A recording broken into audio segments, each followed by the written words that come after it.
Se hanno fatto una richiesta io la prendo al volo.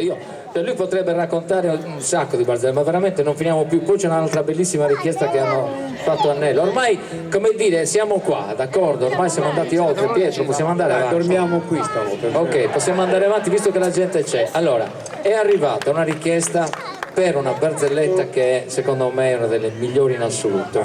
Allora, si intitola, poi spiegatela ai turisti, si intitola Due cagliaritani a New York. Marito e moglie, appena sposati. Allora, appena che ci siamo sposati adesso noi, andiamo in America. In America, arrivare a lei in America, ma sei scema! E perché scema? Ci vanno tutti in America, non ci possiamo andare noi. Non ci possiamo andare perché non conosciamo la lingua. E beh, la lingua ci sono gli interpreti, noi andiamo lo stesso lì e bu. Ascolta, io se non conosco la lingua non ci vado, entra il cognato. Ascolta, se dovete andare in America, la questione delle lingue è la fesseria. Perché la fesseria, qua è la fesseria. Se te lo dice mio fratello è lui. E lo so, tuo fratello è lui e chi è? Un altro allora. Come sarebbe a dire questa cosa facile? Cioè voi dovete parlare, se volete che gli americani capiscono tutto, dovete parlare il cagliaritano molto lentamente.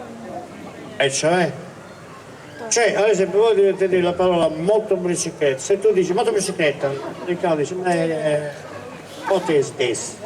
Smontato, quella che c'è del pezzo. Tu devi dire motobicicletta. Non si toglie la televisione. E gli americani capiscono tutto. Dammi qua. Guarda, io ci vado in America, però adesso non è come stai dicendo. Senti, lo dici mio fratello? Stai zitto poco a poco, squarterare ragazzi.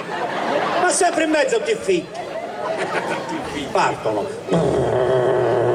Porta per la guardia, il gancio, mettete a posto il gancio. Arrivano in albergo, consegnano i documenti e scendono in ristorante. Arriva il cameriere, il marito. Buonasera. Cameriere. Buonasera. Prenditino. Si capisce tutto. No su vole usu unu antipastu de prosciutto de vorcusea vini. Cameriere. Sì, signora Sa.